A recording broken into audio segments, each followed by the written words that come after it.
കിറ്റെക്സിനെ കുറിച്ച് വീഡിയോ ചെയ്യുന്നതിന് മുമ്പ് എനിക്ക് ആദ്യം ഒരാൾ പരിചയപ്പെടുത്താനുണ്ട്.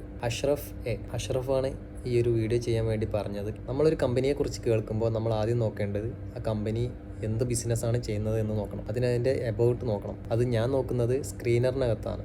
ഇതിപ്പോൾ ഞാൻ ഓപ്പൺ ആക്കിയിട്ടുള്ളത് സ്ക്രീനർ വെബ്സൈറ്റ് ആണ്. ഇവിടെ എബൌട്ട് സെക്ഷനിൽ Kitex garments limited cotton and organic cotton garments export ചെയ്യുന്ന കമ്പനിയാണ്. അതുപോലെ ഇവിടെ കൊടുത്തിട്ടുണ്ട് for infants and children's between 0 to 24 months. 2 വയസ്സ് വരെയുള്ള കുട്ടികളുടെ വസ്ത്രനിർമ്മാണവും എക്സ്പോർട്ടിങ്ങുമാണ് ഇവരുടെ മെയിൻ ബിസിനസ്. അതിനുശേഷം ആ കമ്പനിയുടെ ആനുവൽ റിപ്പോർട്ട് ഞാൻ എടുത്തു നോക്കും. ഈ വർഷത്തെ അല്ലെങ്കിൽ കഴിഞ്ഞ വർഷത്തെ ഏതാണോ ലേറ്റസ്റ്റ് ആയിട്ട് അവൈലബിൾ ആയിട്ടുള്ള ആനുവൽ റിപ്പോർട്ട് ഞാൻ ചെക്ക് ചെയ്യും. അതും ഞാൻ സ്ക്രീനറിൻ്റെ അകത്താണ് നോക്കുന്നത്. ഈ ഭാഗത്ത് ഡോക്യുമെൻറ്റ്സ് എന്ന ഏരിയയിൽ ഫൈനാൻഷ്യൽ ഇയർ 2025 എന്ന് കാണാം.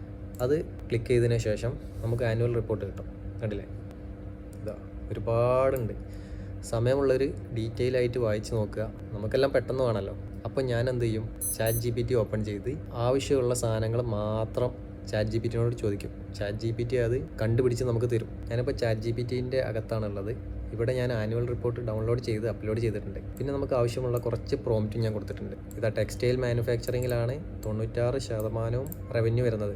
ഗാർമെൻറ്റ്സ് 76%, പിന്നെ ഫാബ്രിക് 10% അവരുടെ റവന്യൂ.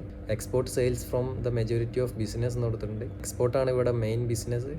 കമ്പനിയിൽ 80.7% അവർ എക്സ്പോർട്ട് ചെയ്യുകയാണ്. 19% മാത്രമേ ഇന്ത്യയിലെ ബിസിനസ് അവർക്കുള്ളൂ. പിന്നെ ഇവർക്ക് ബൾക്കായിട്ട് ഒരുപാട് തുണിത്തരങ്ങൾ ഉണ്ടാക്കാനുള്ള വലിയ പ്ലാന്റുകളും മെഷീനറികളും ഇവർക്ക് സ്വന്തമായിട്ട് തന്നെ ഉണ്ട്. അതുകൊണ്ട് കാര്യങ്ങൾ സ്മൂത്തായിട്ട് നടക്കാനും സ്പീഡായിട്ട് നടക്കാനും ഇവർക്ക് സാധിക്കുന്നുണ്ട്. ഇതുപോലെ ഹൈലൈറ്റ് ആയിട്ടുള്ള കാര്യങ്ങൾ നമ്മൾ എന്തായാലും ചെക്ക് ചെയ്തിരിക്കണം ഇൻവെസ്റ്റ് ചെയ്യുന്നതിന് മുമ്പ്. മുഴുവൻ വായിച്ച് നോക്കാൻ എല്ലാവർക്കും കഴിയില്ല. അപ്പോൾ ഇത്രയെങ്കിലും നമ്മൾ മിനിമം വായിച്ച് നോക്കണം. അടുത്തത് ഞാൻ നോക്കുന്നത് കമ്പനിയുടെ ഫൈനാൻഷ്യൽസ് ആണ്. അതും ഞാൻ നോക്കുന്നത് സ്ക്രീനറിനകത്താണ്. സ്ക്രീനറിനകത്ത് പ്രോഫിറ്റ് ആൻഡ് ലോസ് എന്ന ഈ ഒരു ഭാഗത്ത് ഞാൻ ചെക്ക് ചെയ്യും. സെയിൽസ് കാണാം, ഓരോ വർഷവും നമുക്ക് കാണാൻ പറ്റും. ഇവിടെ 511, 546, അതേപോലെ കൂടി ഇവിടെ കുറച്ച് കുറഞ്ഞു 2021. അത് നമുക്ക് ചിന്തിക്കാം, കോവിഡിൻ്റെ എന്തെങ്കിലും ഇഷ്യൂ ആയിരിക്കാം. ഇവിടെ കൂടുതലായി, ഇവിടെയും കൂടുതലായി. ഈ അവസാനം ട്രെയിലിംഗ് 12 month ഇവിടെയും നല്ലൊരു പ്രോഫിറ്റാണ് കിട്ടിയിട്ടുള്ളത്. അതുപോലെ നെറ്റ് പ്രോഫിറ്റ് നോക്കണം. 99, 110, 83. ഇവിടെയും കുറഞ്ഞു, അതുപോലെ ഇവിടെയും കുറഞ്ഞു. എന്തായാലും പ്രോഫിറ്റ് ആൻഡ് ലോസ് ഹിസ്റ്ററി നോക്കുമ്പോൾ കൂടിയും കുറഞ്ഞിട്ടാണ് പോകുന്നത്. അതുപോലെ ഈ കിറ്റെക്സ് എന്ന കമ്പനിയുള്ള ഇൻഡസ്ട്രിയിൽ മറ്റേതെല്ലാം കമ്പനികൾ ഉൾപ്പെടുന്നുണ്ട് എന്ന് നമ്മൾ നോക്കണം. പിയേഴ്സ് എന്ന ഏരിയയിൽ പിയർ കമ്പാരിസൺ ആണ്. ഇവിടെ നമുക്ക് മറ്റുള്ള എല്ലാ കമ്പനികളും നമുക്ക് കാണാം. ഇത് സോർട്ട് ചെയ്തിരിക്കുന്നത് കമ്പനിയുടെ മാർക്കറ്റ് ക്യാപ്പ് അനുസരിച്ചിട്ടാണ്. കൂടുതൽ നിന്ന് കുറഞ്ഞ് ഇങ്ങനെ വരും. നമ്മുടെ കിറ്റെക്സ് ഉള്ളത് 6ാമത്തെ സ്ഥാനത്താണ്. ഏറ്റവും മുകളിൽ പേജ് ഇൻഡസ്ട്രീസ് അറിയാലോ, ജോക്കി ബ്രാൻഡെല്ലാം അവരുടെ സബ് ബ്രാൻഡാണ്. അതുപോലെ കമ്പനിയുടെ മറ്റ് ചില ഫൈനാൻഷ്യൽ കാര്യങ്ങൾ നോക്കാൻ വേണ്ടിയിട്ടും പ്രൊമോട്ടേഴ്സിൻ്റെ കാര്യങ്ങൾ നോക്കാൻ ഞാൻ വേറൊരു വെബ്സൈറ്റാണ് നോക്കുന്നത്. വെബ്സൈറ്റിൻ്റെ പേര് ടിക്കർ ബൈ ഫിനോളജി എന്ന വെബ്സൈറ്റാണ്. മാർക്കറ്റ് ക്യാപ്പ് നമ്മൾ നേരത്തെ ചെക്ക് ചെയ്തു, 3774. കമ്പനിയുടെ കടം 76 കോടിയുള്ളൂ. ഒരു ഡീസൻറ്റ് കടമാണ്, അധികം കടങ്ങളൊന്നുമില്ല. അതുപോലെ ലിറ്റിൽ സ്റ്റാർ എന്ന ബ്രാൻഡാണ് ഇവർ അറിയപ്പെടുന്നത് എക്സ്പോർട്ടിങ്ങിലും മറ്റുള്ള കാര്യങ്ങളിലും. പിന്നെ ഈ ഷെയർ ഹോൾഡിംഗ് എന്ന ഏരിയയിൽ നോക്കുമ്പോൾ 56.66% പ്രൊമോട്ടേഴ്സ് ജൂൺ 2024 ഹോൾഡ് ചെയ്യുന്നുണ്ട്. അതിപ്പോഴും സെയിം ഹോൾഡിംഗ് പ്രൊമോട്ടേഴ്സ് കയ്യിൽ വെക്കുന്നുണ്ട്. അതുപോലെ പബ്ലിക്കിൻ്റെ കയ്യിലാണ് 41% ഉള്ളത്. പിന്നെ ഫോറിൻ ഇൻവെസ്റ്റേഴ്സ്, ഡൊമസ്റ്റിക് ഇൻവെസ്റ്റേഴ്സ് ഒന്നും അധികം വാങ്ങിക്കൂട്ടിയിട്ടില്ല, കുറച്ച് മാത്രമേ അവർ കയ്യിലുള്ളൂ. Company is virtually debt free എന്ന് എഴുതിയിട്ടുണ്ട്. എങ്കിലും കമ്പനിക്ക് 447 കോടിയുടെ ലയബിലിറ്റി ഉണ്ട്. എങ്കിലും പ്രശ്നമില്ല, കമ്പനിക്ക് 3700 കോടിയുടെ ആസ്തിയുള്ള കമ്പനിയാണ്. ഇതെല്ലാം ചെറിയ രീതിയിലുള്ള ബാധ്യതകളാണ് കമ്പനിക്ക്. ഒരു കമ്പനിക്ക് എങ്ങനെ പോയാലും ചെറിയ കടങ്ങളും ബാധ്യതകളും എന്തായാലും ഉണ്ടാവും. അത് ഓവർ ആവാതിരിക്കാൻ നമ്മൾ ശ്രദ്ധിക്കണം. പിന്നെ കമ്പനി എത്ര നല്ലതാണെങ്കിലും മെയിനായിട്ട് നമ്മൾ നോക്കേണ്ടത് ഇപ്പോൾ ഇൻവെസ്റ്റ് ചെയ്യാൻ പറ്റിയ സമയമാണോ അല്ലേ എന്നാണ്. എത്ര വലിയ കമ്പനിയാണെങ്കിലും കമ്പനിയുടെ പ്രൈസ് ഓവർ പ്രൈസ്ഡ് ആണെങ്കിൽ നമ്മളിപ്പോൾ വാങ്ങിക്കഴിഞ്ഞാൽ നമ്മുടെ പ്രൈസ് താഴത്തേക്ക് പോവുകയുള്ളൂ. നമ്മൾ വാങ്ങേണ്ടത് കമ്പനിയുടെ പ്രൈസ് ഒരു ലോ ലെവലിലായിരിക്കുന്ന സമയത്താണ് നമ്മൾ വാങ്ങേണ്ടത്. അതിന് കൂടെ കമ്പനി നല്ല കമ്പനി ആയിരിക്കണം, ഇല്ലെങ്കിൽ പിന്നെ അതൊരിക്കലും പൊങ്ങാൻ സാധ്യതയില്ല. അത് നമ്മൾ ചെക്ക് ചെയ്യുന്നത് ടെക്നിക്കൽ അനാലിസിസ് വെച്ചിട്ടാണ്. ഇൻഡിക്കേറ്റേഴ്സ് ഒന്നും യൂസ് ചെയ്യുന്നില്ല, ചാർട്ട് പാറ്റേൺ വെച്ച് മാത്രമേ നമ്മൾ ചെക്ക് ചെയ്യുന്നുള്ളൂ.